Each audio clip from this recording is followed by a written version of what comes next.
Muri Zimbabwe kusangana kwakanaka tiri muno mu South Africa pachirongwa chedu across the border. Nhasi tina mukoma watinawo vanobva kuChipinge. Ngatinzwe zvizere kubva kwavari.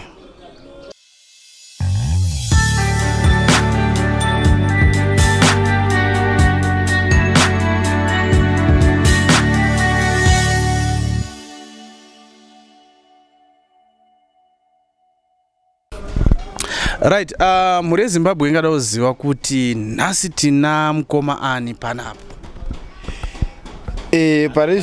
Pari zvino nhasi muna mukoma Timothy Ngombo. Mukoma Timothy Ngombo. Munobva kupi? Kumusha ndinobva konzi kuChipinge, but Chipinge is a district, but ndobva monzi kuChisumba nje Tenofuta-Kwirira. Alright. Kunowanikwe kuChipinge kwamunobva uko kwakawanda chi? Kuchipinge kwendinobva ku zvinhu zviriko zviri best zviri kuinzwa zvakafanana mabasa. Kunoinzwa nezvenzimbe. Inonzi iyo company yacho iri kumaraini kwedu inonzi Green Fuel. Alright. Mr. Timothy. Right, ngati chimboende straight kunyaya yedu. Kuti muzoya kuno ku South Africa kunoko chi chakakutuma muti ini zveZimbabwe ndakumbosiya ndakumboenda kumhiri. Chakantuma kuya kunoku ndakafunga kuya kunoku is 2003 ndofunga ndakarega ndakasvika grade 6 kumusha kuZimbabwe. Ndobva ndaona mafriends angu vanga vari pamberi pamagrades pandiri. But ndakangoona life yavanga vachirarama kuti life yavari kurarama nelife yandiri kurarama muZimbabwe inenge iri nani life yavari kurarama kuSouth Africa.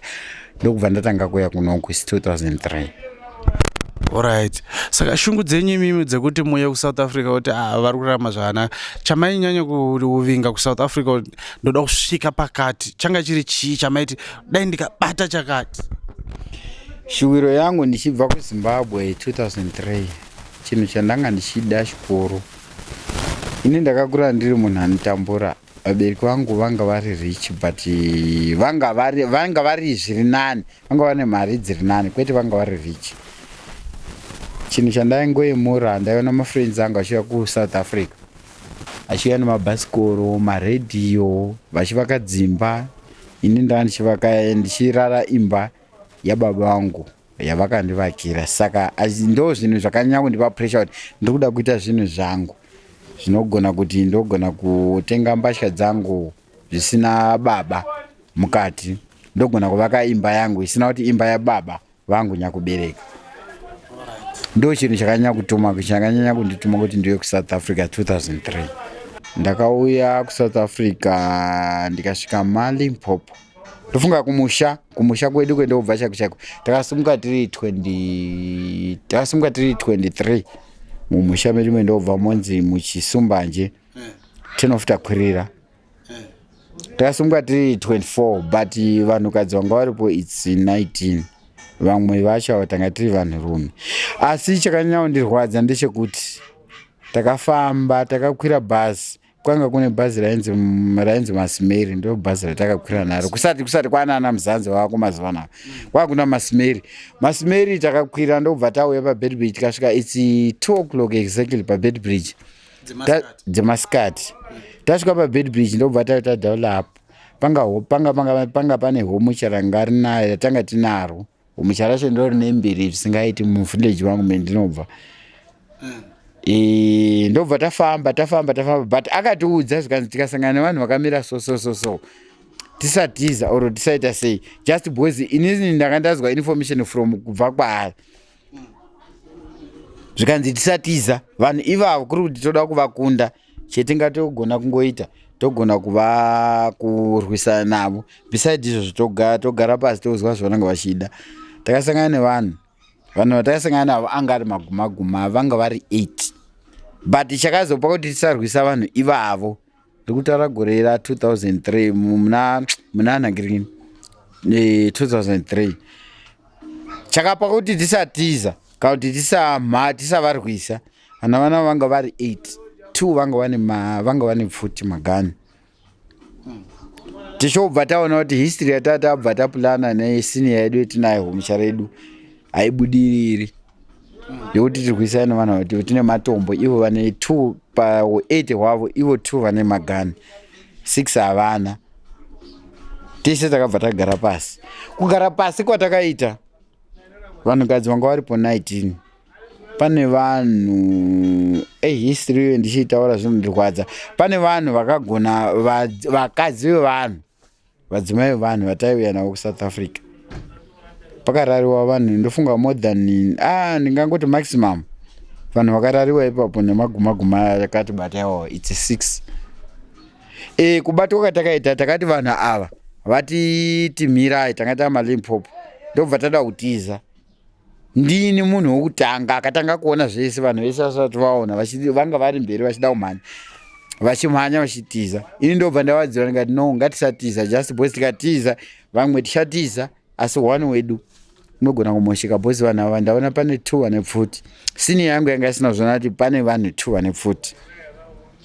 Ndokubva tamira tisati tatobude tisati tatobira mhiri kwaLimpopo tichomira mujecha zvikazi chinhu chokutanga chawakatanga kuita patiri vakatanga kuti tirarange nematumbu ndobva tarara tose tarara takasechwa vakatora mafoni anga aripo vakatora mari dzanga dziripo vachipedza ipapo ndokubva vati takatorwa tiri ndofunga almost 9 ndobva taradzikwa munhu 1 patanga takaradzikwa isusu takazi tarisai pasi munhu 1 ndonga akabata gana akatitarisa vamwe vese the rest vanga vakamira neumwe anga ane gana ari paside munhu anga akabata pfuti ari paside anga ane vanhu vari ukoko wanga achingotaura nevanhu vanga ari kuside isusu wedu uyu bozi pfuti dzadzitu isusu wedu uyu wanga akatitarisa saka varume vana magumagumana mumaLimpopo meme vanga vachichuza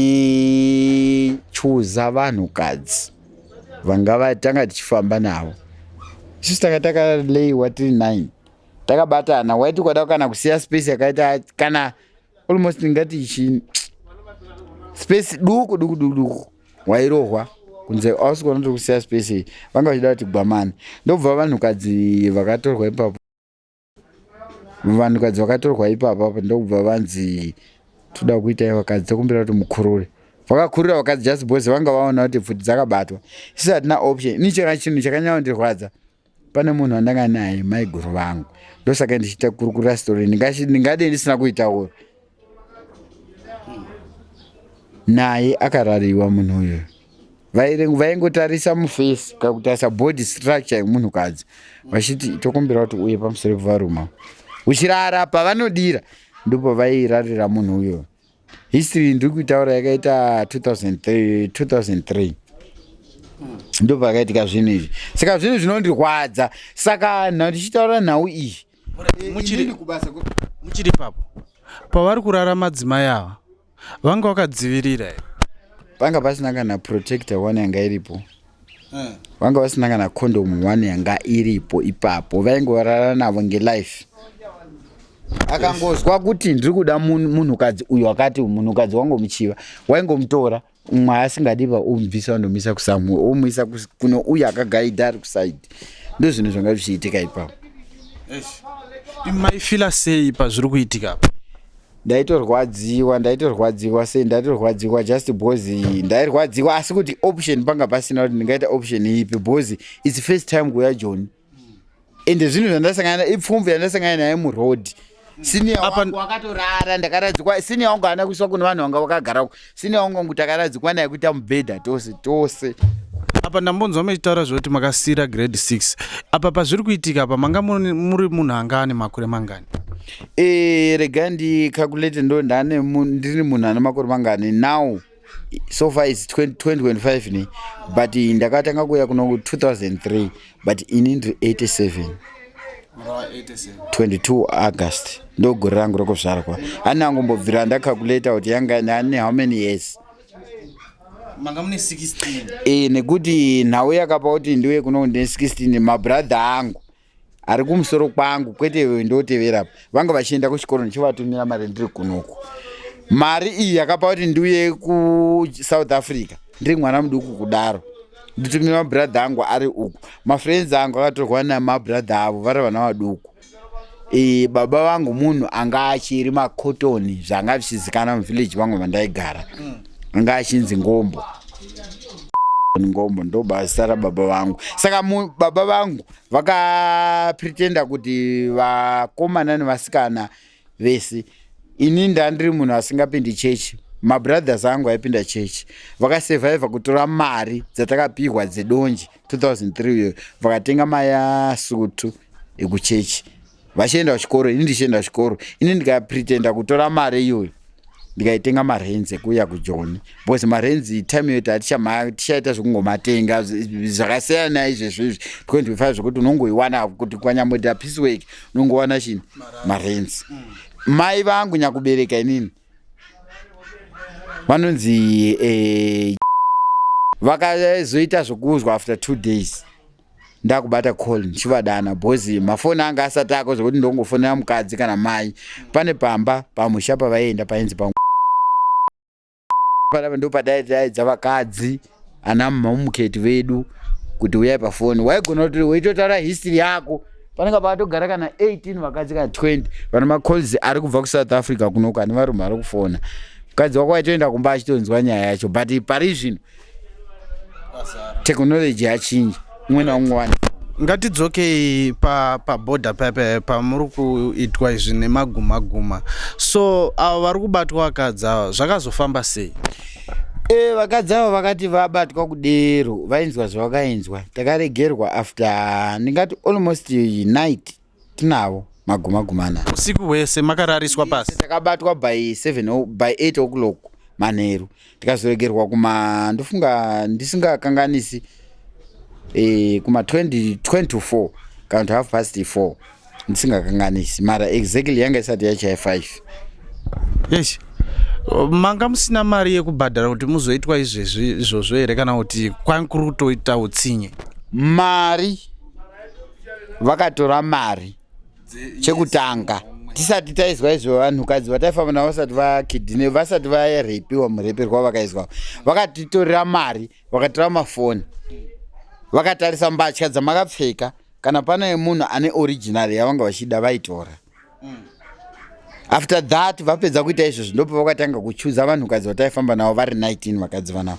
apa iwe mwana mudiki panguva apa ndiri mwana mudiki baba mukuru ndakademba kuti wesh ndozvozi Joni aina veitoona vanouya kumba veishamisira veidhakwa veipfeka veiridza maredhiyo kuZimbabwe ndozvazviri ndakazinasa kuona kuti Joni riri free ndazosvika kunoko ndasvika nzvimbo yandakasvika ndanasa kuona kuti mapurisa akaita long time asati anibata ndoziva kuti mapurisa akakubata anokusunga usina mari unogona kuendeswa kumusha usina mari unogona kuendeswa kumusha asi kuti zvinhu izvozvo pazvakaitika ndakazozviona late kuti ndomirira wakaita chini Joni uyu alright kuma 4 masunungurwa kuti chiendai so zvakazofamba sei after masunungurwa apo after tasunungurwa seni side rangu ndofunga takazobuda tiri 7 pa7 wedu ini ndanga neadvantage nemwana wababa mukuru vangu mwana wababa munini vangu anga ari kunonga ari kuPietersburg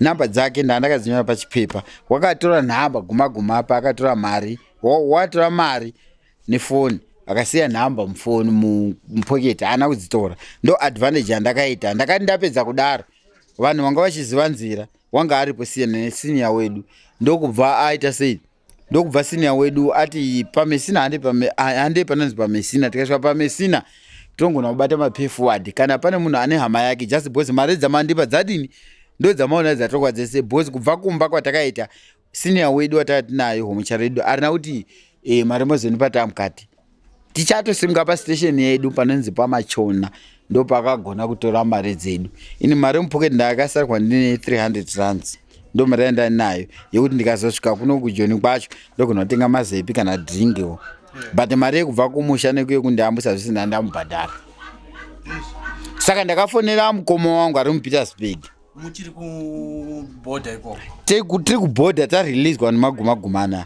takuda kuenda pamesina foni manga mazoiwanepi foni musinia wedu wakasvika pagaraji akakumbira foni yemunhu anofila afiwe pagaraji ndo foni yatakashandisa ndofunga takashandisa foni iyo takashandisa more than hour something because vanhu vese vanga varipo vanga vasara vachida kuuya kuno ndo foni yataishandisa. Alright. Okay. Mafona manje and then chichakazoitika tafona kudero takauya ini ndafona kudero ndakafonera mukoma wangu ari muPetersburg tasvika muPetersburg mukoma wangu takasangana mari makaita sei yekukwira vakatumira pay forward wakati ukasvika nemunin'ina wangu pandiri ndokupa mari yako takakwira malaicha vanhu mandevere anobva kubulawayo tax but anga ari munhukadzi patakasvika muPetersburg ndini munhu first akatanga kubhadhara mari iyoyo ndobva mukoma wangu abhadhara mari but ndaimutaura ndiri kuenda kuJubeck mutemonzi mutembisi but andina kuzoreleaswa kuti ndidzake paMidrand kana kudzakira nakiri paReeds apa pagara paengine garage yepaReeds ndakaendwa neni kune vamwe vanhu vanga vasina kubhadhara tikandobhadzasirwa kuMidrand tasvika kuMidrand heyo nyaya yatanga tasvika muJubeck heyo nyaya yatanga muJubeck maenda taxi nei ndo mayaperera muJubeck mtown ende ipapo imimi makabhadhara mangu covered mari yanga wabharewa ndiri kuPetersburg but vanga vari suppose kundirelease amui mutembisa but wakazoti anichakurelease mutembisa wondodzoka nevamwe wakasvika kupi kuJubeck tasvika kuJubeck vanhu ava vandanga ndinavo vamwe ava 8 vasarava vanga vakafone hama dzavo dzikati dzichava chivatora kupi kuflat zvandakaona muflat umomo nemandevere vekuZimbabwe kwedu kuZimbabwe ndobva but maya ava nevamandevere vanobva Bulawayo ndo vari lingi nani namalaicha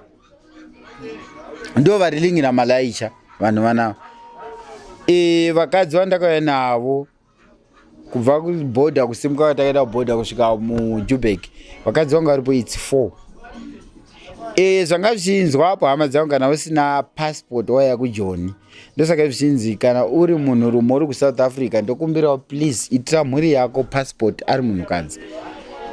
Pane vakadzi 2 vakaitirwa malife show andakaona ndisati ndabvapo ipapapo bozi vanhu mairohwa uchinzi uchipuwa foni uchinzi foni hama yako uye nemari izvezvi mandevere angachiita izvozvo vave kwedu kumusha vemunomu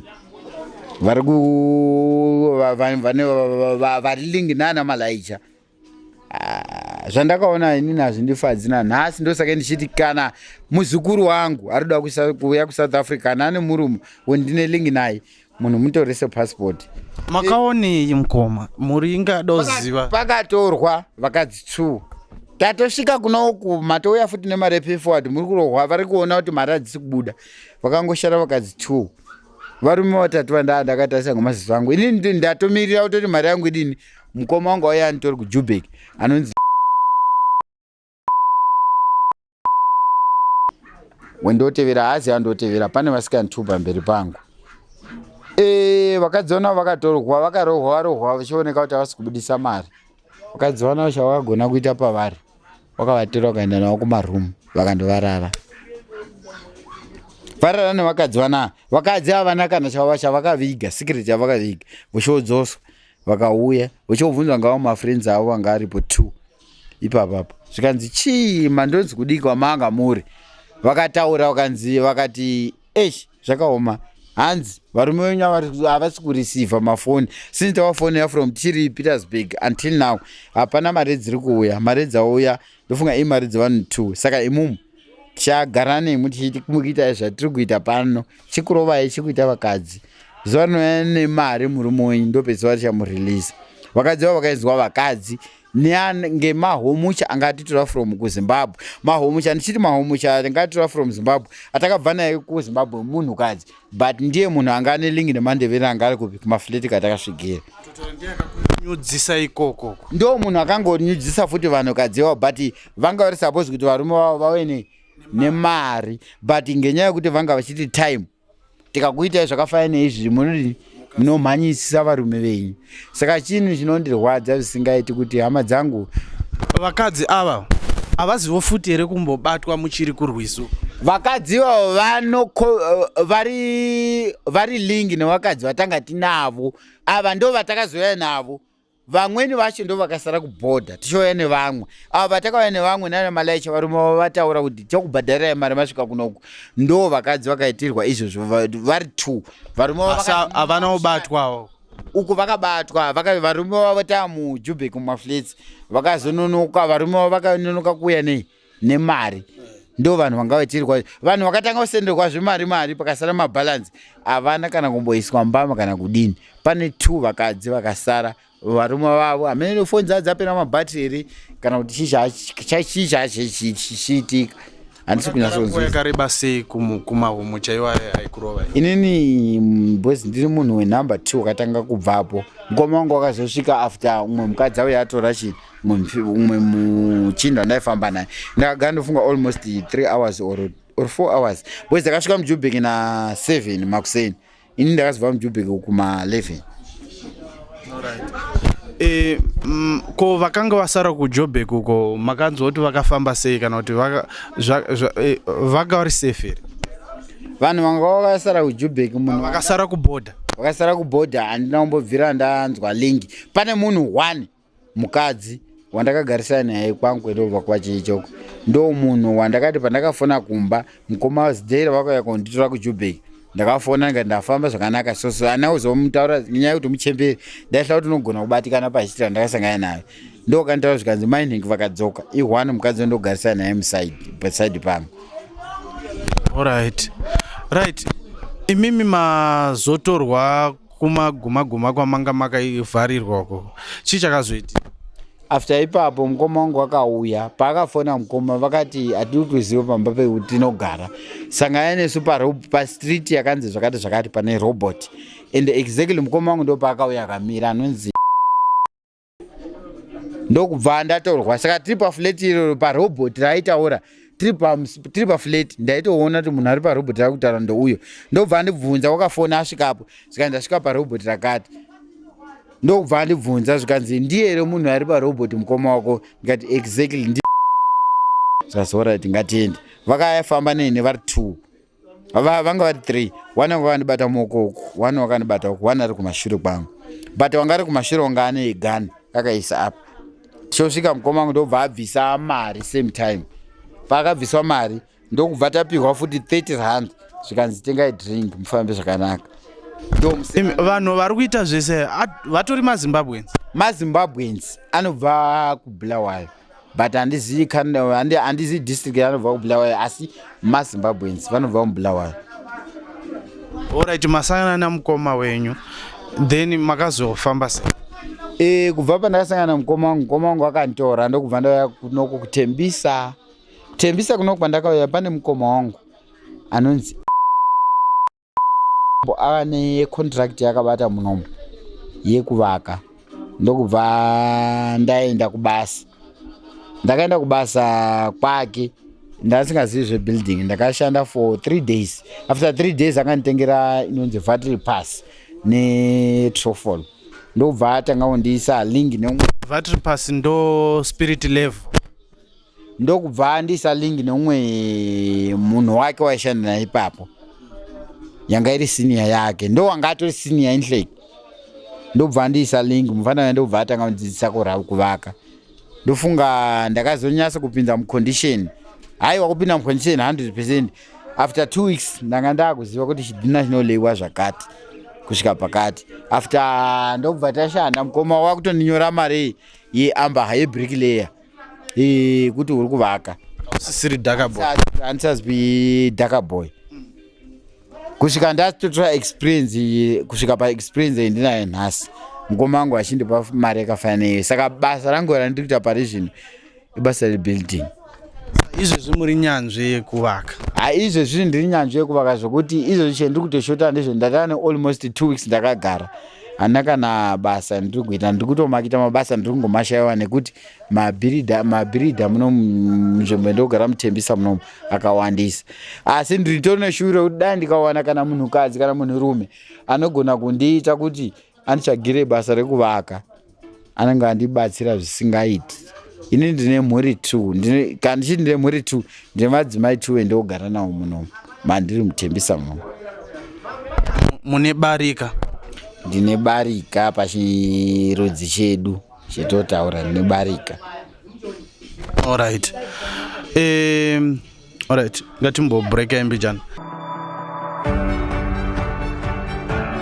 Hello everyone, this is Zororo Phumulani once again.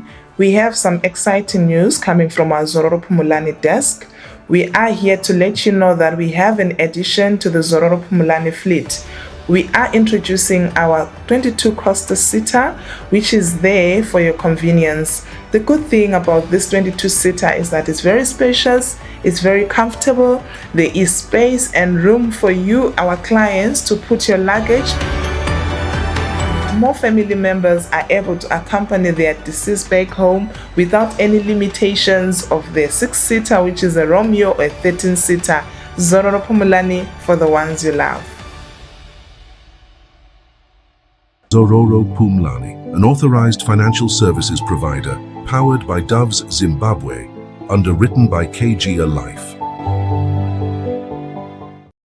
Saka mararama mu South Africa va 2003 kusvika 2025. Muri kungorarama mu South Africa? Ndikurarama ndiri muSouth Africa ndichiita ma-up and down ndichinda kuZimbabwe ndichidzoka kuSouth Africa. Mukazotosvika dzamara maita madzimai mairi.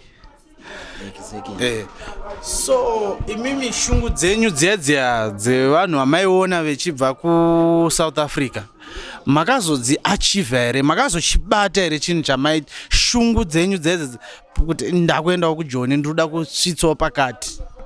Shuviro yangu chaiyo pane zvinhu zvakapa kuti ndiuye kuSouth Africa kunoko ndichiti ndiruda kuti ndikaenda kuSouth Africa ndoda kuita chinhu chakati zvandaifungidzira andisati ndasvika stage iyoyo.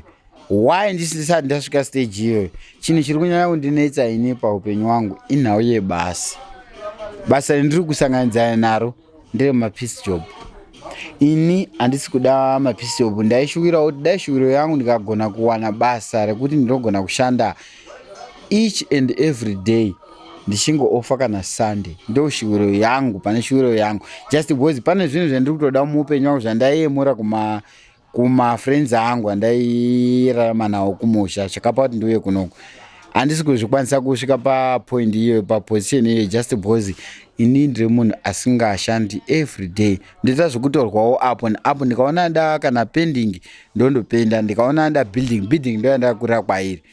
Asi kuti handisi kukwanisa kuita izvi, ndogona kundotorwa kundovaka kana jiraho kana kuvaka kana 2 roomed. Handisati ndamboona kana imba hombe yekuti ndogona kuvaka kana 8 roomed. Asi zvinhu izvo zvokuti ndikwanise kuvaka kana 8 roomed yemunhu, experience yacho ndinayo. Alright. Okay. Makazokwanisa kuwana passport here mayambukira makaita irwadza? Makazokwanisa kuachieva passport here mupe? Kutaura chokwadi se ini pari zvino kuti nditi ndakakwanisa kuzviitira passport handidi kunyepa, manyepo haana kunaka. Vanhu vandakatanga kuitira mapassport imhuri dzangu, wife yangu, vari 2 vose vane mapassport. Ini murume wacho akaona pfumvu ishi handisati ndaita passport. Why ndakatanga kuitira vanhu vakadzi vangu mapassport? Ndakanyasa kuona kuti alright, vanhu kadzi vaitirwa zvese zvandaitirwa vachiradzikwa pamusoro pangu vachinzwa vakadzi ndiri mubhedha. Saka mudzimai wangu dhere ndinomutora achiunzwa kunoko, ndichimunza kunoko, unogona kuitirwa zvinhu zvakafanana izvi. Saka pari zvino handisati ndava nepassport. Asi vakadzi vangu vese vari 2 vanoita ma-up and down vachienda kuZimbabwe, vane mapassport ndakavaitira. Munhu ane passport ndinoshuro dai ndikaona basa rogona kundishandisa kana mwedzi ndondoenda kuZimbabwe ndinotora passport yangu ndonga ndacovered. Asi vanhu vakadzi vangu pari zvino muJoni vachiuya vanouya vari safe. Alright. Dzidziso yamunoda kupa kumunhu akaita semi asina passport, either ari kumusha arikuda kuuya kuno, kurudziro yenyu kuvanhu vese vasina document munoti chi? Ini chinhu chandinoda kukurudzira maZimbabweans mose vari muno muSouth Africa, chinhu chandiri kuziva pari zvino 2025 from 2024 akuna munhu anoti akasanganidza nestori yandakasangana nayo kana akanzwa history yandakasangana nestori yandakasangana nayo pandakauya kunoko. Kana uri munhu ane mukadzi ari suppose kuti abve kuSouth Africa aye kuJoni kunoko, hakuna munhu angatadza kupa 200 US kana 250 US kuti mukadzi wako aite passport kumusha. Zvinhu izvozvo hama dzangu zvakakosha. Chinhu chakapa kuti inini ndizoita kuti vadzimai vangu ndivaitire mapassport, zvandakaona zvakandirwadza.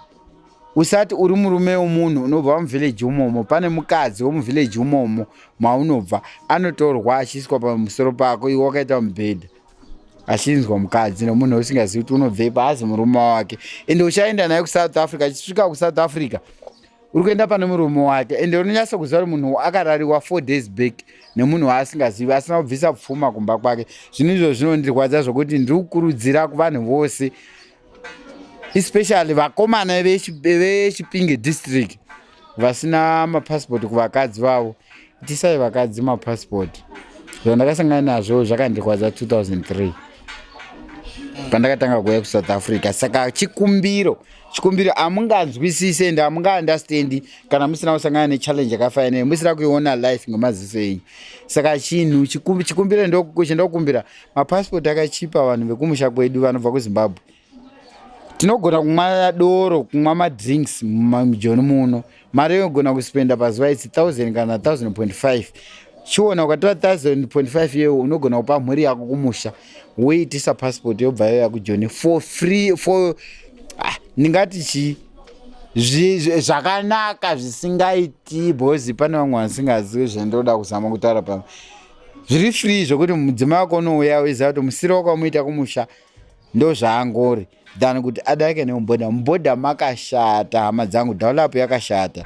Musatenda kuti vakadzi vauya kuJoni vasina mapassport. Ndo chinhu chendinonyanya kukurudzira.